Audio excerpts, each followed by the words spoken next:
Olá, sejam bem-vindos aos programas educativos online criados e dinamizados pelo Jardim Zoológico. O vídeo de hoje é direcionado aos alunos do terceiro ciclo do ensino básico e tem como tema principal os ecossistemas. Ora, algo que tem muita influência na sobrevivência, nos comportamentos e nas próprias adaptações dos seres vivos são os fatores abióticos do meio, ou seja, a luz, a temperatura, a pluviosidade, a umidade e o substrato. Vamos já falar destes 5 fatores já agora. Ora, começando pela luz. A luz acaba por ter uma grande influência no período em que os seres vivos acabam por estar ativos. Temos aqui, por exemplo, a imagem de uma coruja das torres. Uma coruja que nós conseguimos ver com alguma facilidade, conseguimos encontrar no nosso país. Também conseguimos encontrá-la no Jardim Zoológico. E a coruja das torres é praticamente noturna. Isto quer dizer que ela só está ativa durante a noite. É também durante esse período que acaba por conseguir caçar as suas presas, utilizando a sua excelente audição, por exemplo, para isso. Outro exemplo de um animal que acaba por não utilizar a visão, mas sim a sua audição bastante apurada para caçar as suas presas, são os morcegos. Existem morcegos que numa só noite conseguem alimentar-se de uma quantidade de insetos correspondente a metade do seu peso. Portanto, são predadores exímios, quase podemos dizer isso. E para conseguirem fazer com tanto sucesso, utilizam algo que nós chamamos de ecolocalização. No fundo, utilizam sons que produzem, que nós não conseguimos ouvir.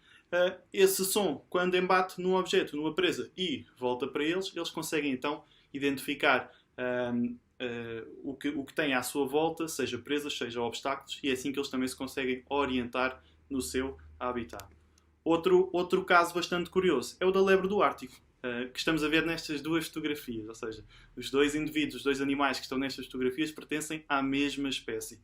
A diferença é que na fotografia de cima temos uma lebre do Ártico durante o período do verão, um período em que existe luz durante mais tempo, ou seja, o fotoperíodo é mais alargado. Por outro lado, em baixo, na fotografia por baixo, temos uma lebre do Ártico durante o período do inverno, com uma pelagem totalmente branca, numa altura em que também o fotoperíodo é menor, ou seja, durante esses dias de inverno existe luz durante menos tempo. E já se estudou e percebeu-se que é mesmo aqui a luz que influencia esta mudança na cor do pelo das lebres do Ártico. Para além da luz, falámos de outros fatores, que não é, por exemplo, aqui o caso da temperatura. Por isso é que temos aqui um exemplo de um réptil, de uma serpente.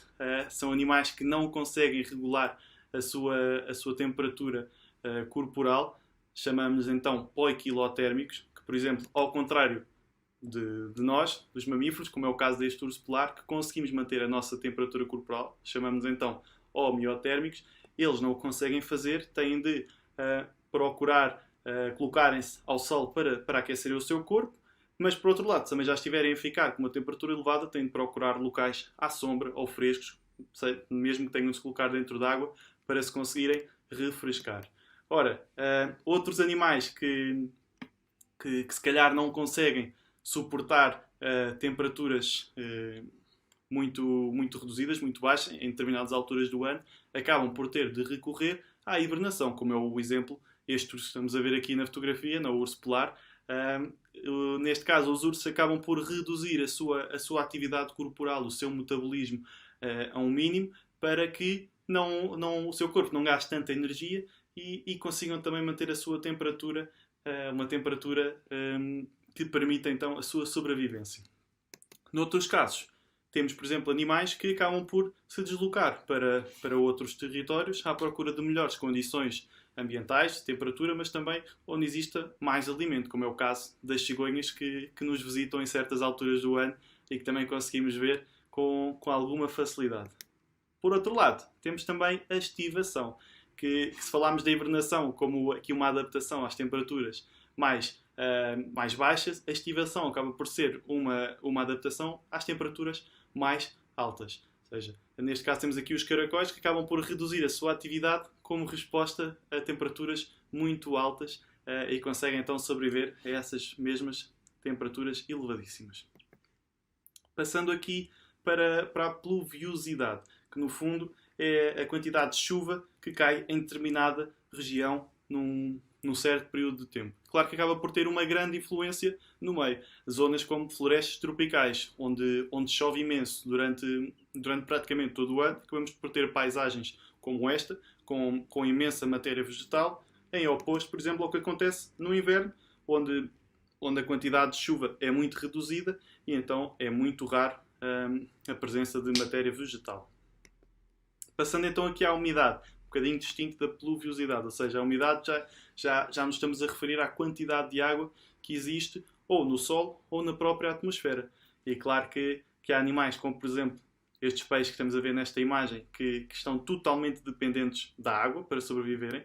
A isto podemos chamar animais hidrófilos, mas também temos outros exemplos, como é o caso das rãs, que habitam zonas muito úmidas, e é mesmo necessário também para a sua sobrevivência, ou seja, animais que também têm uma grande dependência e vivem muito próximos das zonas úmidas, chamamos de higrófilos.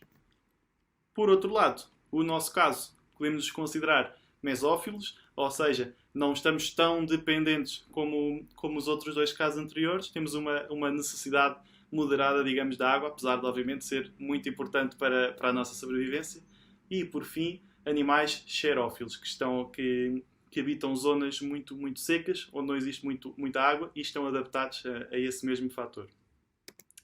Por fim, outro fator que acaba por ter um grande impacto na sobrevivência dos seres vivos é o próprio substrato. Por exemplo, em meio aquático, a própria salinidade ou a turvação da água acaba por ter uma grande influência nos seres vivos que habitam essas zonas e nas próprias adaptações que foram desenvolvendo. Como também no caso do solo. Solos mais ricos ou menos ricos, seja em matéria orgânica, mineral, como estamos a ver aqui no texto, acabam por também ter uma grande influência na sobrevivência dos seres vivos.